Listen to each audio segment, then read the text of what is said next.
This ghost town stood apart from other mining boom towns of the era because it was built around something useful, yet not so valuable as the gold and silver that triggered the rush of prospectors to other towns.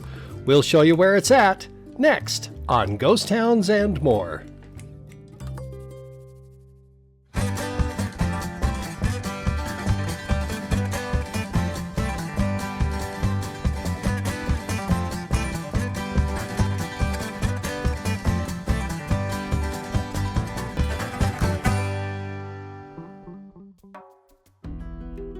Deep in the southwestern part of New Mexico is a small ghost town that was part of a simple, low-key history, unlike many of the exciting boom towns of the West. This remote outpost traces its origins back to 1841, when a prospector named Sophie Henkel set out in search of copper. He found both copper and iron, but also danger. Relentless Apache raids forced him to flee for his life, and he dared not return. Not until 1850, when New Mexico became a U.S. territory, did Henkel finally see his chance to reclaim what he had found. Once again, Henkel returned, but with the onset of the Civil War and Native American raids starting back up, he gave up and went further south, never to return. By 1880, the Colorado Fuel and Iron Company sought to pursue the iron ore deposits in the site now called Fiero, a Spanish word for iron.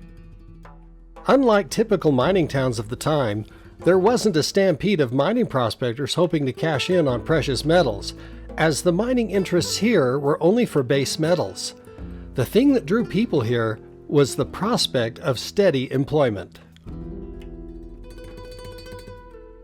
By 1899, a post office was established in Fiero, and the population grew to several hundred. Operating as a company town more or less, families enjoyed a relatively quiet and unassuming life. The majority of residents were of Mexican descent. The peak years of Fiero were from the time of World War I to the Great Depression in 1929. Families enjoyed silent movies and various sports, such as basketball and especially baseball. Crime was not a serious problem in the quiet town, but there was one method to deal with drunkenness if and when it became a problem. Town officials installed a post made from a large log and buried it deep in the ground with several feet above, and any inebriated offenders were tied to it until they sobered up.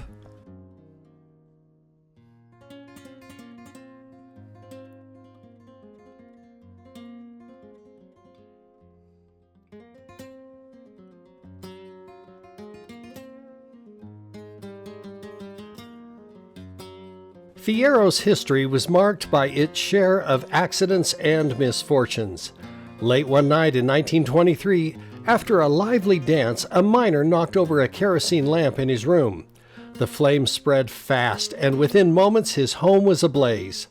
With most of the town's buildings made of wood, the fire tore through the commercial district, reducing several structures to ashes before anyone could stop it. Aside from the mishaps in Fiero's history, one favorite pastime for local youth was a holiday much like today's Halloween, but without the treats. Instead, it was a day dedicated entirely to pranks. A favorite trick? Tipping over outhouses.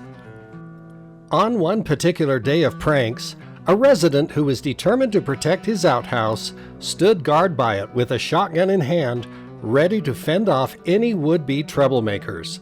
As the night dragged on, exhaustion set in, and he needed to go in his home for more coffee to stay awake.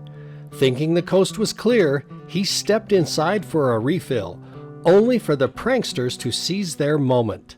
By the time he returned, his outhouse lay toppled, and the pranksters had mischievously scampered off into the night.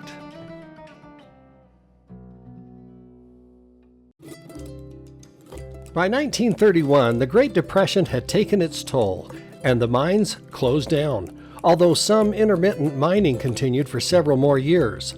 One mining company found copper mining profitable for a time.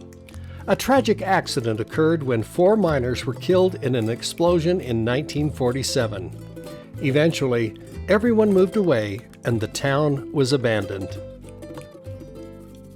Today, Fiero stands as a quaint yet forlorn ghost town, a place rich with history waiting to be appreciated.